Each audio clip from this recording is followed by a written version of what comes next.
What up, guys?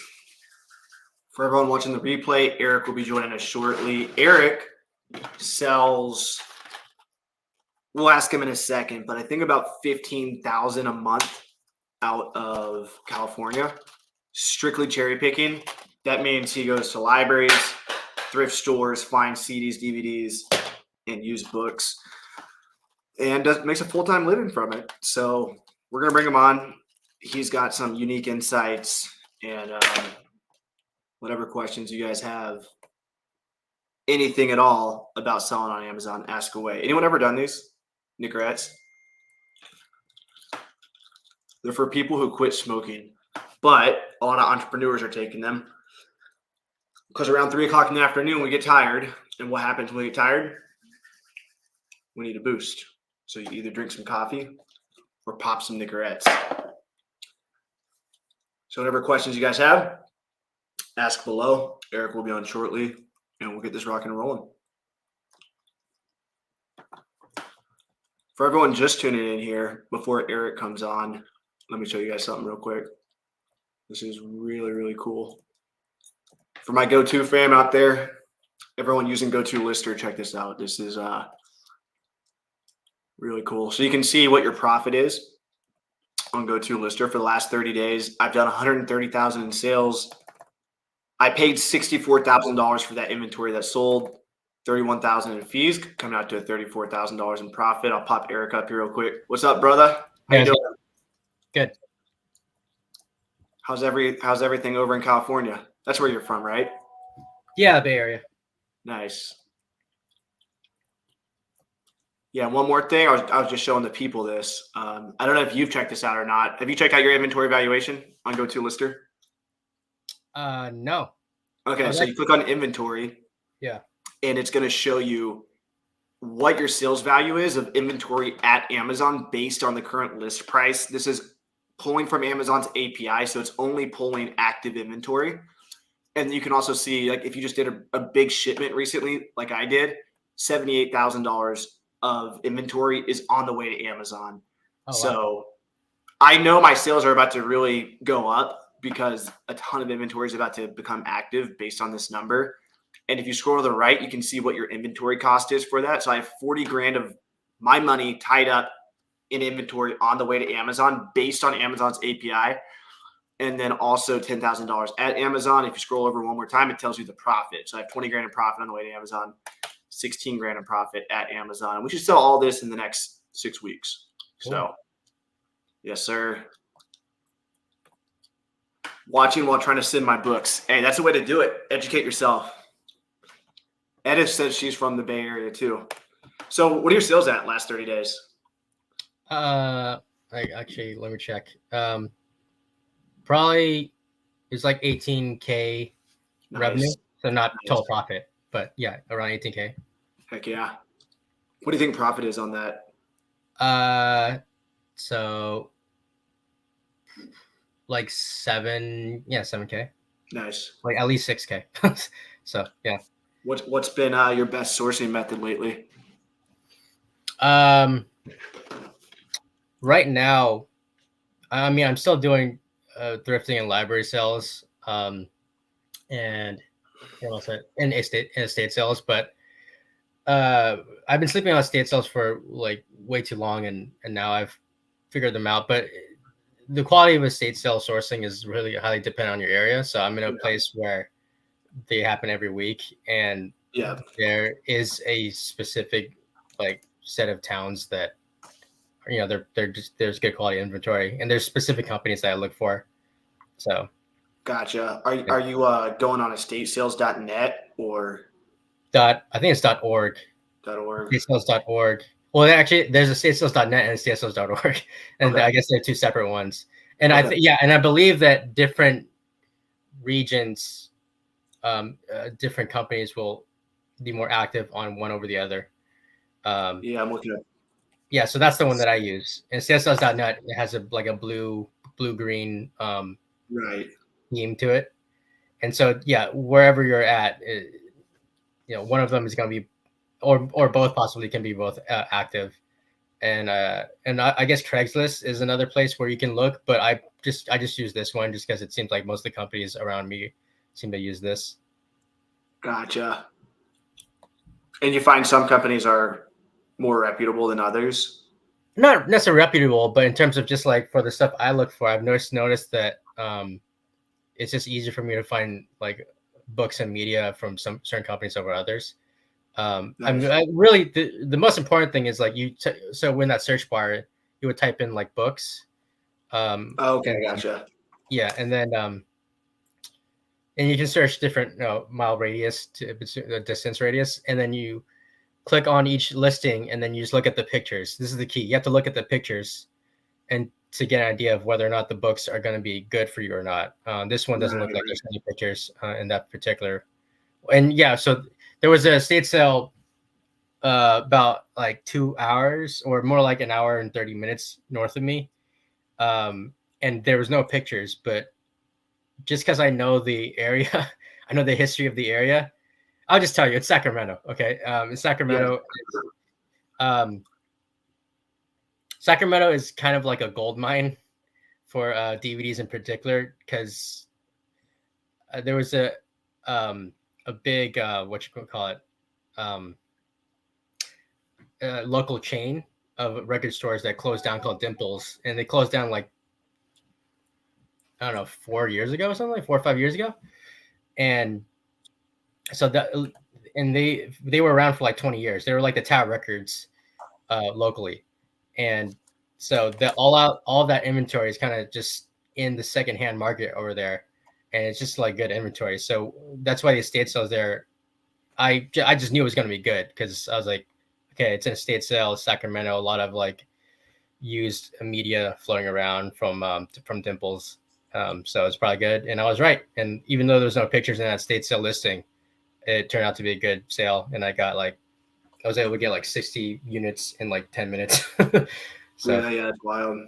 Somebody says, any tips for approaching estate sales? I mean, you've kind of talked about how to find them. Use estatesales.org. What about actually like going after the estate sale? Do you try to get like 10 in a day, or do you really try to focus on just a few? oh I don't think you can really hit 10. Well, I guess you could hit 10 estate sales in a day, but no, I wouldn't try to hit 10 estate sales in a day. Yeah, and it's not really worth. Generally, it's not really worth going um, to a estate sale like after the first day. Um, Kind of almost you can kind of approach it like a library sale. Um, it can be. It just kind of depends on your feel for the local competition and whether or not you think that they're willing to go out and take a look at a sale or not. I don't know. That kind of comes with experience, though. I can't really give you like a hard and fast rule about like, you know. Is this something you can only do on the weekends, or do you find there's estate sales during the week sometimes? So what I do is I will start checking for estate sales. You can start checking as soon as Monday, but I check on Wednesday. For my area at least, it makes sense to do that just because I've noticed that. Well, first of all, there's some companies that they won't post up in a sale till like the day of, or even like an hour before the sale. So like you have to kind of check every day around here, just around here, starting Wednesday, and check every morning or evening. You can check it for the evening before, and just check the sales to see if there's any new ones coming up. And and but they generally, the soonest day will be on a Wednesday. They generally won't be starting on Monday or Tuesday. So usually like a Wednesday estate sale is kind of rare, but a lot of times they will start on a Thursday, and then definitely Friday and Saturday, Sunday, you'll have estate sales going on. Gotcha. Nice. Somebody's asking, have you had any luck doing Gaylords? Yeah, I know how to find them, and I've done them before, and I just don't like doing them. They're just like, A lot of work. yeah. I mean, they're good if you're not a solopreneur. I think that's fine, but if you're someone who, I mean, I think it can be worth it to do like one Gaylord a week if you're just a solopreneur. You can probably get, I guess depending on your source, like at least another easy like 50, at least another 50 units per week Mhm. or more, and you can a better source. You can possibly get like 80 or 100 units a week from a single Gaylord. That's pretty Yeah. cool. Yeah, it's a lot of work. You got to get a truck to move it. You got to have a place to store them. You got to go through them. You got to dispose of them. So Yeah, but if you yeah, can it's get them more for like, profitable. There's all that extra work involved, and it can be yeah, great, but you got to be ready for it. yeah, I would only do that as a solopreneur if like it's a really good source and I'm getting them for like, I don't know, like pennies on the dollar, Yeah, you know. yeah, It's one of those things where like if you can't say no, then yeah, go. You should do it. But there's a lot of reasons to say no. yeah. So yeah. What are some good categories of books to look out for? Um, I mean, yeah, yeah, nonfiction. I mean, there's good books in every category, and it's just, yeah. I mean, if easy like nonfiction, anything that you would find at like a college syllabus or a professor's reading library. So it doesn't have to be those big textbooks that come to mind when you think of a textbook. It could be like I don't know, it could be a smaller book, but it just looks like it belongs in a professor's like personal library. Um, Yeah, that would be good. And but I've noticed that like I'm just I'm I guess I'm like 10 years into this. So it's for in categories that I used to just avoid. Now I'm like able to just kind of pinpoint um like cookbooks. I'm like, oh, this is a good cookbook. Like hmm um and I think the reason why, so here's something that is important. Um when you're starting out, or even if you're a veteran, like when you're a reseller, your goal shouldn't be to come up with like a list of bolos. So anyone who doesn't know what that means that's an acronym that stands for be on the lookout. And they're great, but they come in with experience, and it's cool to exchange bolos with people who are in the same business. But that shouldn't be your goal. Your goal is actually to get really familiar with what's common, because if you know what's common, then you know what's not common. If you know what's not common, those are the ones that you can research, right? And then when you do that, it saves you a lot of time in terms of like finding out what's actually good. So you can just avoid the crap and just only focus on what's potentially good, and then what ends up being actually good. hmm And I would recommend that if you're learning any category besides just books. Like it could be clothing, it could be um, I don't know, electronics. A good, and keep in mind like the supply and demand dynamic. So my favorite example is I found a I and Amazon ended up losing this, so I didn't make any money from it. And this was before like there were services where you could they would automatically file reimbursement claims for you. So I didn't even get that. But it was a Harry Potter book. It was Chamber of Secrets, but it was in ancient Greek, right? So demand, it's Harry Potter, extremely high, but it's in ancient Greek. hmm So the supply for it, and well, I guess the demand is going to be lower too. But but the fact that it's like Harry Potter even if it's an ancient Greek book, it's going to like Yeah, have good demand. So the supply was very extremely low, and this isn't common, but it's I mean it's common but not common. You know what I mean? And so hmm like I was like, this has got to be worth something, and it was yeah. worth $200. How And much? it was like I think it was like $200. Nice. It was like so stuff like that you keep in mind, just supply dynamics and trends that are happening. Like anything like Dune stuff is good right now. Yeah, Even when the last Dune yeah. movie was pretty good. So I bought that definitely book to read. I wonder did it like? I wonder if my book went up in value.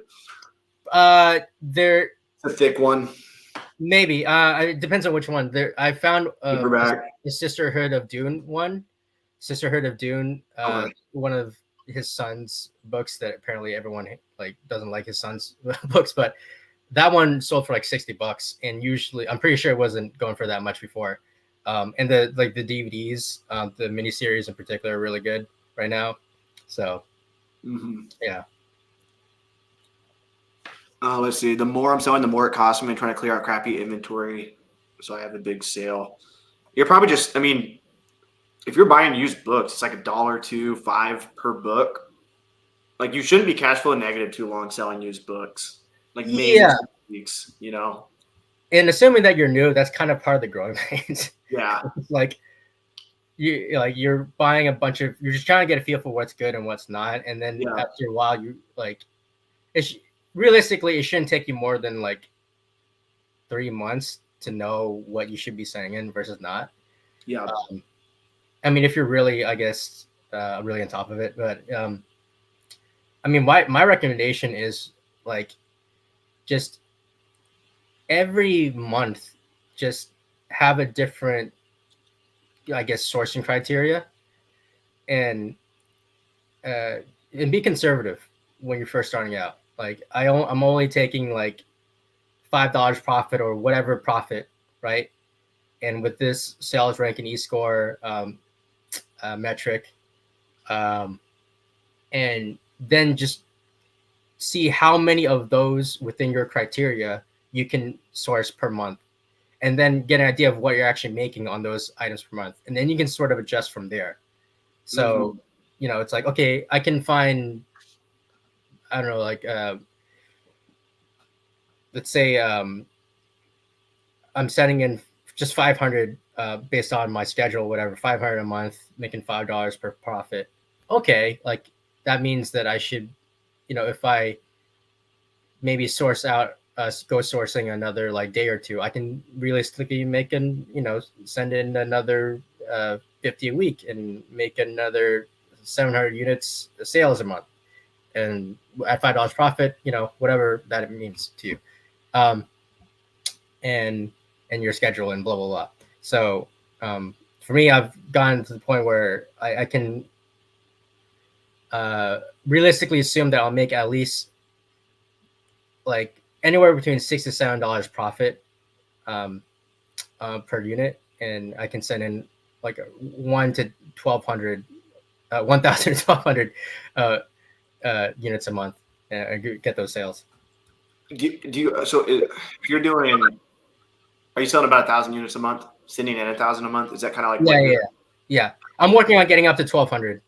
Okay. So, and it's probably more like it's like six. In my mind, I'm making like $7. That's how I basically do my projections. $7 profit, and after taxes is where I'm getting that number. Right. So, you use GoToLister to track that? Yeah. I mean, I do that, and then I just do it manually too. Dude, you know what's great? We're about to have an app come out in the next couple weeks. I didn't even know Dom was making one, the developer. So like all this data you see here, what your sales were, what your profit is, how many items you've listed, how many items you've sold. This is all going to be available on a mobile app. Even your orders, you can view all your orders through GoToLister with your buy cost. You can update your buy cost. And we might allow you to list inventory through it. Oh. Would you like to do that? If it's, I mean, it's not really necessary for me, but I guess that'd be cool. I mean, I don't know how it would, because I print out labels while I'm doing my listing. So you would have to have a Bluetooth connected thermal printer, and I don't have one. Yeah, so on the road. Do you use box contents? Yeah. So I guess what you could do is list them as like you're sourcing them, like as you're in line, and then print them all later, I guess. And then in the box content phase, scan, label, put it in the box. So you only have to scan it once. So you'd scan it, label would come out. It would tell you WRY3 or whatever warehouse. You put it in there, and so it would just reduce the amount of times you touch the book. Yeah, interesting. Yeah, just food for thought. I'm not sure if people would actually use it, but it'd be cool. Yeah, I mean, if it's faster to do the initial listing, I can see that makes sense, and then just label it when you're doing boss contents later. Yeah. Does Scoutly do anything with historical data, What do you mean? like historical prices? It shows you their own version of Keepa. Does that make sense? Yeah. Are you familiar with Bookmine? Bookmine. I know Flipmine, but not Bookmine. So Bookmine's, it's Joji Davenport. You're familiar with Joji Davenport? Yeah, he does the online arbitrage for book flipping. Yeah. So it's his software. Him and Victor Galejos made it.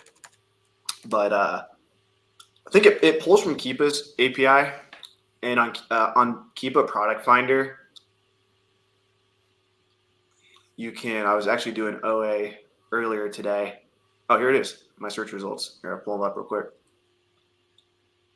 Something cool you can do is you can look up historical prices for books. So for these filters,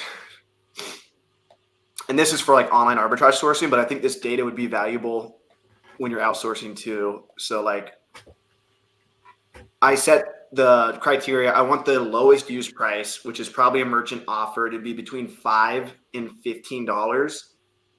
And I want the 90-day average and the 180-day average to be above 50. Mm-hmm. So basically, I want to look for underpriced books that could sell for a lot, and potentially this data could be helpful. Maybe you scan a book that's got like a 2 million sales rank, but Jensen Books is trying to dump it for $5, but the rest of the year it sells for 50. Like maybe like it's got an E-score of like 10, and you would miss it. And so it would have some type of notification. I'm just thinking of ideas to innovate the market. My friend came up with his own like process for doing OA that works for him, and he came up with his own macros and using Excel macros to using Keepa's data, and that's how he's making his money.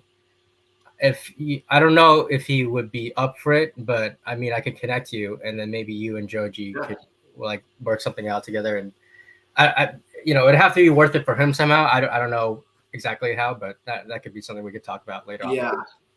Well, it'd be like, okay, so you scan a book, it turns red if it's a reject. It turns green if it's an accept. But what if it turned blue if it was like a reject today, but the later, historical data says that it was an accept? Yeah. And then that'd be cool. Yeah, and then the blue ones would actually, this used to happen to me at McKay's. I would scan books at McKay's and I'd be like, oh, this is a $5 book, but the low prime's $39.99. I could pay $5 in store for it, but the low price on Amazon was like $4 or something. So I'm like, oh, I could buy this on Amazon for cheaper than I can buy it in the store.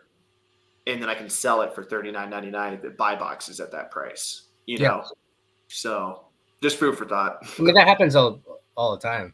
Like I'll tell my friends who do, hey, you should buy this, and then I can buy it. Yeah. And we'll like drive the market up.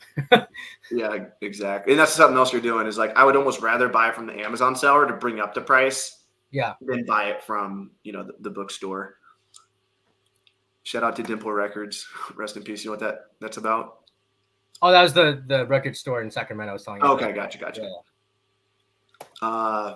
We're all going fast, and they say go, and she takes everything he's talking about, he was at the Goodwill bins.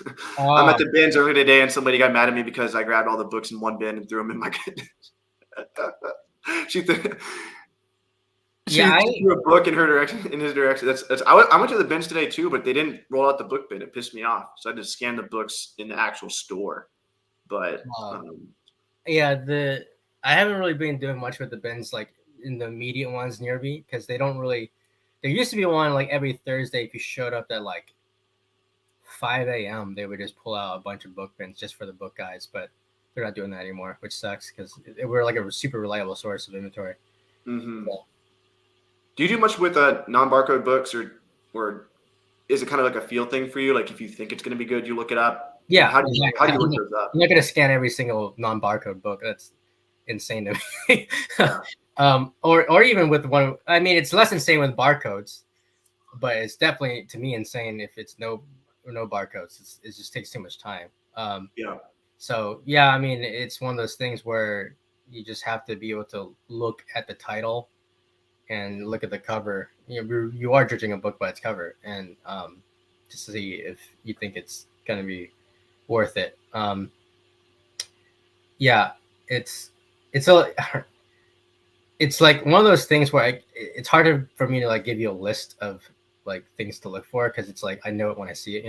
It's the same thing when you try to sell a used book to a used bookstore, which is what I'm doing more of right now.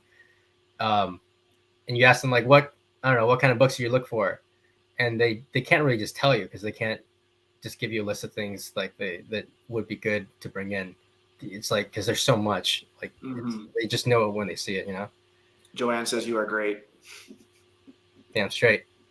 Damn straight. Every chicken soup. Yeah, yes. Yeah, it's a good example, right? Like stuff that's just super common, just pass on that and then look up anything else that's not common. Yeah. Do you have a weekly or monthly inventory goal? You said 1,000. You're aiming for 1,200 a month. Shipment goal to get 10K profit a month. To get 10K profit, that's probably around what, 1,300 in books? Yeah. Marlena, what's up? She was a volunteer at Miami Sellers Conference. Oh, nice. I want to get at least 1,000 and up to 1,200 units. Yeah, and I'm pretty sure.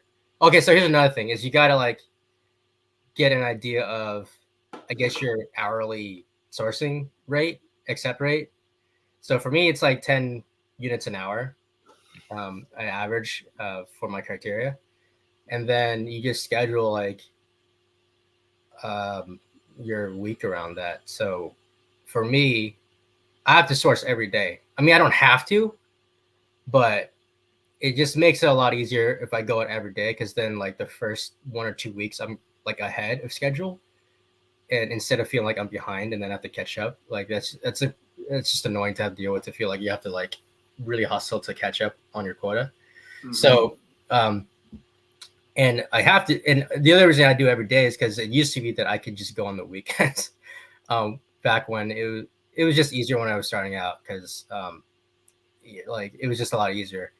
But anyways, yeah. So for me, like Sunday through Wednesday, I want to get 30 to 40 units a day. So I can, I just work 3 to 4 hours Sunday through Wednesday, and then Thursday through Saturday,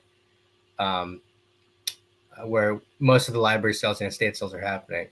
I'm going 60 to 80 units per day, so that's around 68 hours.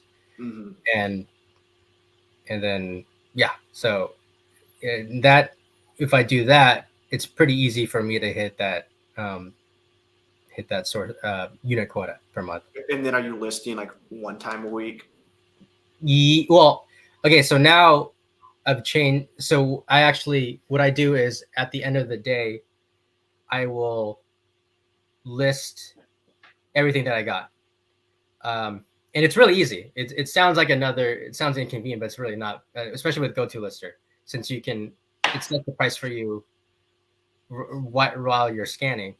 So it's like, okay, I got like 30, potentially 80 units, in a day, just while I'm watching Netflix or whatever, just scan them and put the label on. It's not really.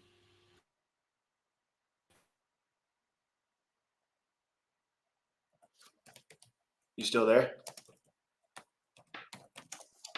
Might have lost you. Oh, you froze up.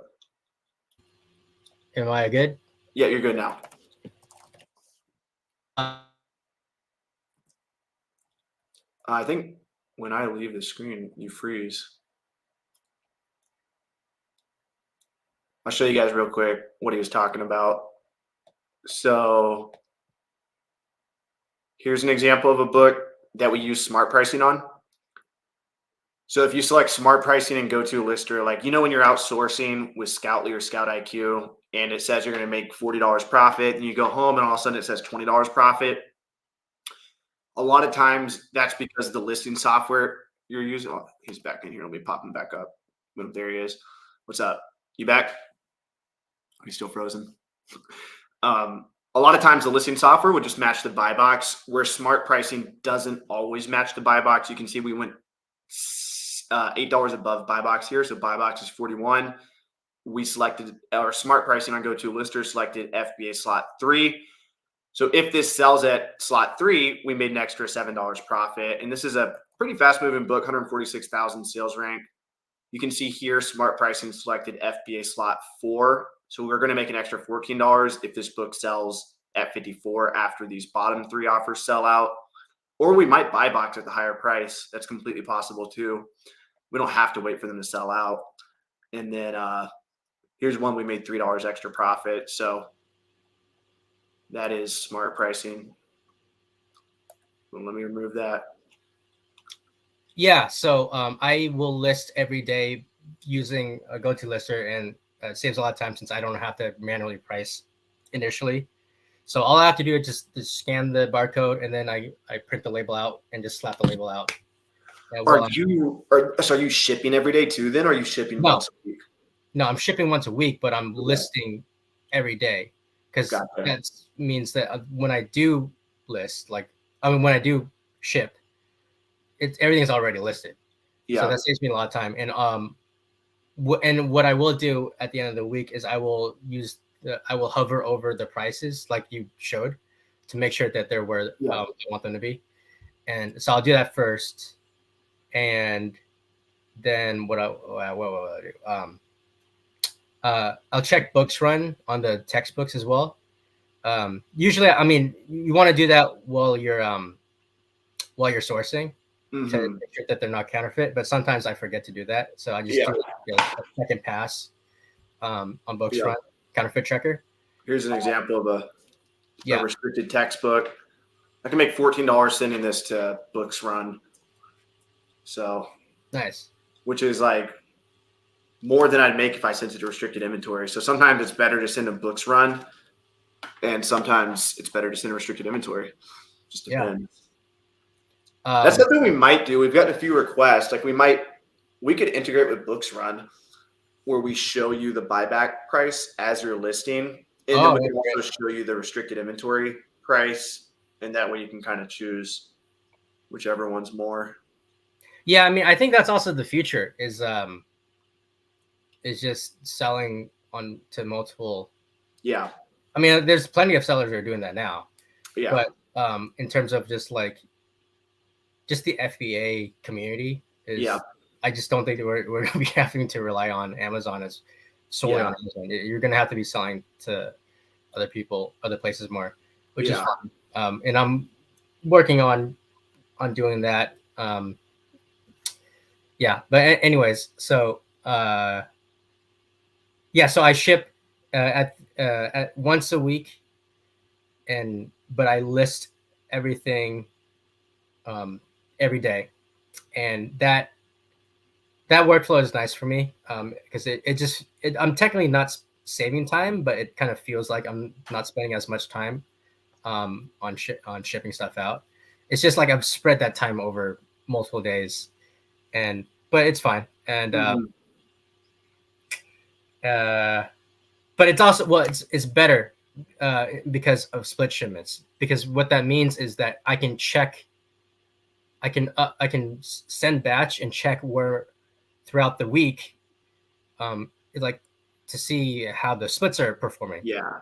Because sometimes you'll get a split that is very desirable. Like I've gone, like last month I got 2 that were going in state. Well, I've gone 2 shipments where I had 200, 300 books, and like 200 of them were going in state, and a handful were going wherever. That happened to me in 2 separate weeks, which is great. So, and part of the reason why that is because I'm listing every day, so I can check throughout the week to see how the splits are performing. So that's the one of the main reasons why I'm doing this too. So that helps a lot. Yeah. Are you finding that if you preview the splits, I don't know if you know the answer to this, but do you ever not add anything to the batch and preview the splits and the split shipments change where they're going? Yeah, that I used to do that more, but I don't really do that anymore just because of my workflow, I guess. It's just Yeah. and also it just feels because I'm doing the optimized the cheap the cheapest option, which Yeah. really means that it's only cheap if you're sending in as much as you can. So Hmm. um, Yeah. Yeah. I wonder if this is a feature I had like years ago, but we never did it. I actually had this feature request for Exceller List back when I used to give them ideas, and it was to basically like there would be a button. So you preview splits, you have 4 splits or something oh yeah. atrocious.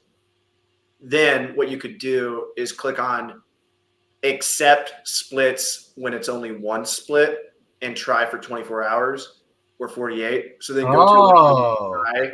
And if it ever happened where it accepted, where there's only one split, then it would accept it. And you get like an email notification. Hey, we completed your batch. oh, It's, that would be amazing. Yeah, I mean yeah. that alone, I would pay 47 a month just for that. Yeah. All right. I'll, let me write this down real quick because I completely forgot about that idea. No, that's a But great idea. Um,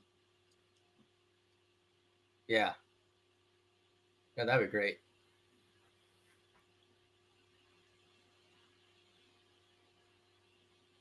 I mean, I'm another typing. thing would be interesting is if like there was an algorithm that could kind of help you predict based on like historical data. So I just noticed that I feel like Amazon determines splits algorithmically by based on like size and dimensions of your shipments. I mean, I'm pretty sure that's. I don't know what else they were doing. And so if it can kind of give you an idea of like, well, we've noticed like through GoToLister, it seems like if you keep your shipments within this uh, Yeah. volume, that it's more likely to go to one warehouse. That'd be Yeah. pretty cool. Yeah. Yeah. Or even like parts of the country Yeah. that have the most splits. So like, oh, splits never happen in Florida. Splits happen every day in California based on our users' data, which ones have Yeah. the most splits. And then you could toggle your ship from address to one of those Yeah. addresses that don't get splits and then change it back. Then you Yeah. might be paying way more inbound shipping from California to Florida, but It's more convenient. might be worth it. 2D Workflow, they're a listing software for wholesalers. What they were doing is they were creating these giant shipments. So let's say you're shipping 3 units, wholesale products. They would just 10x the volume and make a mock shipment. Then they would Uh, cancel. And so they would oftentimes have one split that had just the correct amount of units going or within a 5% range for you to toggle. And so yeah. there's 3 splits. You're going to ignore 2 of them, but one of them just so happened to have all the units you listed in the batch. And then all this would happen on the back end. And then all of a sudden be like, oh, you got no splits. We already automatically modified the shipment for you. Here you go. But that just went south. Yeah. It's super black hat for Amazon for sure. Yeah, I don't know if Larry caused it or not, but Amazon sent an email to everybody that said, or everyone who was doing it, hey, if you're modifying your units, they sent it to everybody. So I don't know if he caused it or I think not. I know what you're talking about. I don't think I don't know if I read it in my own inbox, but I remember hearing about it, a screenshot on one of the Facebook groups. Yeah. The And I fucking was, guy from Inventory Lab, Yoda is his name. He's the guy that took over 3 Colts. So he's managing Scout IQ, Inventory Lab. He's a goofball, but he was like, yeah, there's a bunch of Amazon sellers breaking the rules. 2D Workflows doing this and that.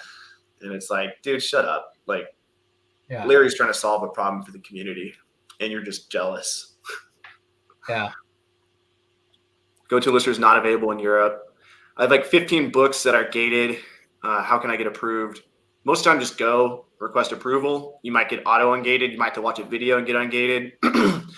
You might have to upload an invoice. It just depends. But most of the time, with new books, not new as in the condition, but if you're a new seller and you're listing books, you'll be gated in a lot of them. So it's just a matter of time. You probably don't come across restrictions too often anymore, do you? Not with books. Yeah. Yeah, no. How far do you travel to source? Generally stay within an hour drive, but I'm willing to go further if it's worth it. And I still like to do road trips when I'm sourcing, just because I just think they're fun. Mm-hmm. Do a visual scan, find a listing that best matches the book, check the publisher. If there's any ratings and sales rank, Easton might sit a while. I don't know what she's talking about. I want to use GoToLister. Can I get a prep center on board? Yep. We're using Inventory Lab, which is overpriced and glitchy. Yeah, just shoot me a message, Tim, on Facebook or Instagram, and I can recommend prep centers that use GoToLister, or I can help your prep center get onboarded. Who's joining the Arlington, Virginia book sale in 3 days? 80,000 plus books. Have you been there before, Jeremy? Is it good? Is it worth the drive? They're better than Merchant Fulfilled because sell-through isn't great for most antiquarians. Oh, somebody was asking about antiquarian books earlier. Do you mess around with that at all? I want to get started just because they have a lot more value and they seem pretty fun to get into. But that's more of an eBay thing, and I'm not really an eBayer, so that's the reason why I haven't gotten into them. But yeah. I know I pass on good ones all the time without realizing it, especially since I go to state sales. Yeah. You can copy and paste.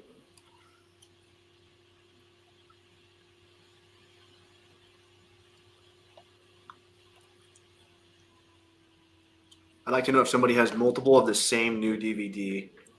I'm not sure what you mean by that question, but if it's a good DVD with a good sales rank, heck yeah, I'd pick up multiple. Do you have a sales rank cutoff for DVDs? No, I mean, it depends on the price. Like if it's selling for $5 and it's like 100,000 sales rank, I'm not gonna touch it. But yeah, if it's selling for $50, I'll do it. Are you noticing that 180-day score is pretty helpful for DVDs? Is it pretty vast now? Like, do most DVDs have a 180-day score or no? Yeah, they do. Nice. Yeah, I've kind of been out of the game when it comes to like physically going out and sourcing. And I was out today and I was like, wow, like there's e-scores for a lot of DVDs. And I was like, this is clutch. Oh yeah. No, it's great.